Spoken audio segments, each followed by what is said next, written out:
আলহামদুলিল্লাহি রাব্বিল আলামিন ওয়াসসালাতু ওয়াসসালামু আলা সাইয়্যিদিল মুরসালিন ওয়া আলা আলিহি ওয়া আসহাবিহি আজমাইন, আম্মা বাদ। সম্মানিত দিনদরদি মুসলমান ভাইয়েরা, সকলের প্রতি আমার পক্ষ থেকে সালাম ও অভিনন্দন। আসসালামু আলাইকুম ওয়া রাহমাতুল্লাহি ওয়া বারাকাতুহু।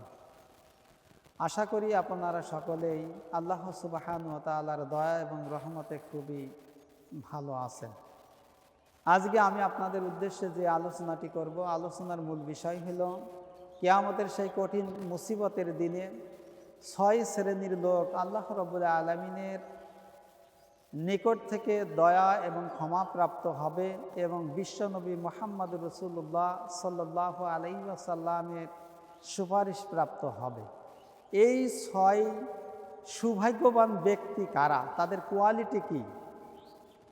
এই সৌভাগ্যবান 6 শ্রেণীর লোকের কোয়ালিটি সম্পর্কে, তাদের ক্যারেক্টার, তাদের চরিত্রটা কি, সেই বিষয় সম্পর্কে আমরা জানার চেষ্টা করব। মূল বিষয় হলো কিয়ামতের ময়দানে অর্থাৎ হাসরের ময়দানে 6 শ্রেণীর লোক বিশ্বনবী মুহাম্মদ সাল্লাল্লাহু আলাইহি ওয়াসাল্লামের সুপারিশ প্রাপ্ত হবে। এই সৌভাগ্যবান ব্যক্তি কারা, তাদের আমল কি? 1 নম্বরে, যারা শিরিক করে না, আল্লাহ সুবহানাহু ওয়া তাআলার সঙ্গে যারা শিরিক করে না, আল্লাহর সঙ্গে কোনো শক্তিকে, কোনো কর্মকে অংশীদারিত্ব বানায় না। আর যদি কোনো ক্রমে মনের অজান্তে যদি কোনো শিরিক কাজের সঙ্গে যদি লিপ্ত হয়, দ্রুত গতিতে তারা তওবা করে আবার আল্লাহর দ্বীনের পথে ফিরে আসে।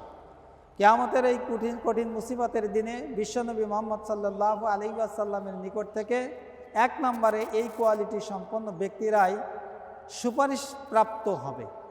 2 নম্বরে, যারা বেদাতি কোনো আমল করে না।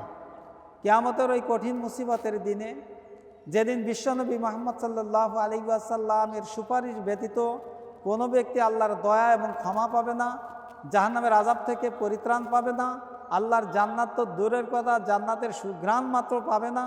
সেই কঠিন মুসিবতের দিনে আল্লাহ রাব্বুল আলামিন বিশ্বনবী মুহাম্মদ সাল্লাল্লাহু আলাইহি ওয়াসাল্লামের নিকট থেকে সুপারিশ প্রাপ্ত হবে ওই ব্যক্তি, যে ব্যক্তি বেদাতি কোনো আমল করেন নাই, বিশ্বনবী মুহাম্মদ সাল্লাল্লাহু আলাইহি ওয়াসাল্লামের সুন্নাহ তরিকায় সে আমল করেছে এবং আল্লাহ রসুলের আদর্শের উপরই সে মৃত্যুবরণ করেছেন।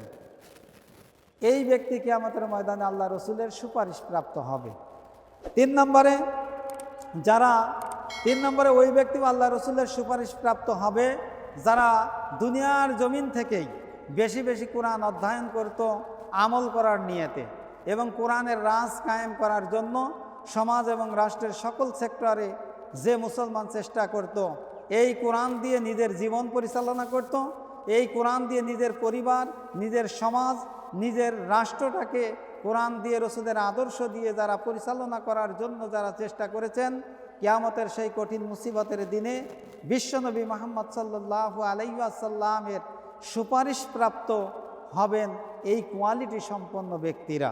4 নম্বরে যে ব্যক্তি হবে, যে ব্যক্তি বেশি বেশি পরিমাণে নামাজ আদায় করেছে, অর্থাৎ সালাত আদায় করেছে, ফরজ সালাত, সুন্নাত সালাত আদায় করেছেন এবং আল্লাহর এই সালাতকে কখনো সে ইচ্ছায় হোক, অনিচ্ছায় হোক, কষ্টেই হোক, দুঃখে হোক, সুখে হোক, কখনো কোনো ক্রমেই আল্লাহর এই ফরজ বিধান নামাজকে যে ব্যক্তি লঙ্ঘন করেন নাই, তরক করেন নাই, এই নামাজ যে ব্যক্তি ছাড়েন নাই, কিয়ামতের ময়দানে 4 নম্বরে বিশ্বনবী মুহাম্মদ রাসূলুল্লাহ সাল্লাল্লাহু আলাইহি ওয়াসাল্লামের সবচেয়ে নিকটবর্তী হবে এবং আল্লাহ রসুলের সুপারিশ প্রাপ্ত সেই ব্যক্তি হবে এবং আল্লাহ রসুল এই কোয়ালিটি সম্পন্ন নামাজীদের জন্য আল্লাহর কাছে সুপারিশ করবে এবং আল্লাহ তাআলা আল্লাহ রসুলের সুপারিশ মঞ্জুর করবে। সুবহানাল্লাহ।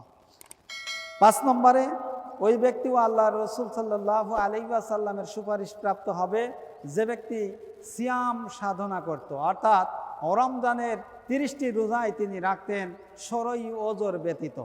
সুতরাং রমজানের পূর্ণ মাসই যে ব্যক্তি রোজা রাখত, কিয়ামতের এই কঠিন মুসিবতের দিনে এই রোজা আল্লাহ রাব্বুল আলামিনের নিকট আল্লাহ রাব্বুল আলামিনের নিকট এই রোজাদার ব্যক্তির জন্য ফরিয়াদ করবে এবং এই ফরিয়াদ আল্লাহ রাব্বুল আলামিন কবুল আর মঞ্জুর করবেন।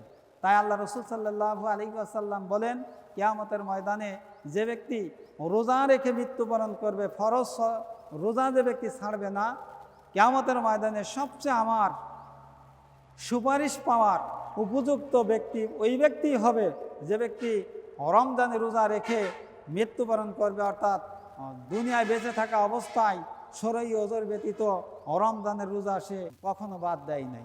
6 নম্বরে ওই ব্যক্তিও আল্লাহ রসুলের সুপারিশ প্রাপ্ত হবে যে ব্যক্তি আজানের পর যে দোয়াটি আছে, যে ব্যক্তি আজানের পরে দোয়াটি পড়বে এবং মসজিদে গিয়ে জামাতের সাথে নামাজ আদায় করবে এবং আজানের বাক্যর যে জবাব যেটা দিতে হয়, আল্লাহ রসুল যেটা শিক্ষা দিয়েছে, এই আজানের বাক্যের উত্তর দেবে এবং আজান শেষে দোয়াটা পাঠ করবে এবং মসজিদে গিয়ে জামাতের সাথে যে ব্যক্তি নামাজ আদায় করবে, আল্লাহ রসুল সাল্লাল্লাহু আলাইহি ওয়াসাল্লামের সুপারিশ প্রাপ্ত কিয়ামতের ময়দানে সেই ব্যক্তি হবে। সর্বশেষ 7 নম্বরে ওই ব্যক্তিও আল্লাহ রসুলের সুপারিশ প্রাপ্ত হবে যে ব্যক্তি বেশি বেশি করে আল্লাহকে সেজদা করে।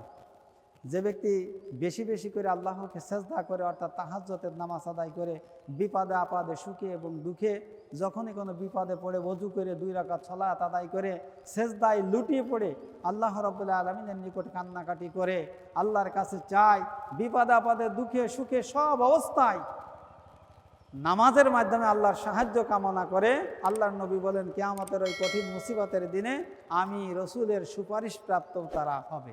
সুতরাং আসুন আমরা সংক্ষিপ্ত স্বরে আমরা যে বিষয়গুলো জানতে পারলাম, যে কিয়ামতের ওই কঠিন মুসিবতের দিনে বিশ্বনবী মুহাম্মদ সাল্লাল্লাহু আলাইহি ওয়াসাল্লামের নিকট সবচেয়ে বেশি সুপারিশপ্রাপ্ত 6 শ্রেণীর লোক যারা হবে, এই সৌভাগ্যবান ব্যক্তি সম্পর্কে যে আলোচনা করলাম, এই সৌভাগ্যবান ব্যক্তি আমরা নিজেরা যাতে হতে পারি এবং কিয়ামতের এই কঠিন মুসিবতের দিনে আমরা যেন বিশ্বনবী মুহাম্মদ সাল্লাল্লাহু আলাইহি ওয়াসাল্লামের সুপারিশের মাধ্যমে আল্লাহ রসুলের সঙ্গে জান্নাতুল ফেরদাউসে আমরা যাতে অবস্থান করতে পারি। আল্লাহ সুবহানাহু ওয়া তাআলা আমাদের সকলকে এই 6টি গুণ অর্জন করে বা এই 7টি গুণ অর্জন করে আমরা যাতে মৃত্যুবরণ করতে পারি, আল্লাহ সুবহানাহু ওয়া তাআলা আমাদের সকলকে এই তৌফিক দান করুক। এই আশাবাদ ব্যক্ত রেখে আজকের আলোচনা পর্যন্ত শেষ করছি। ওয়া আখিরি দাওয়ানা আলহামদুলিল্লাহ। আসসালামু আলাইকুম ওয়া রাহমাতুল্লাহি ওয়া বারাকাতুহু।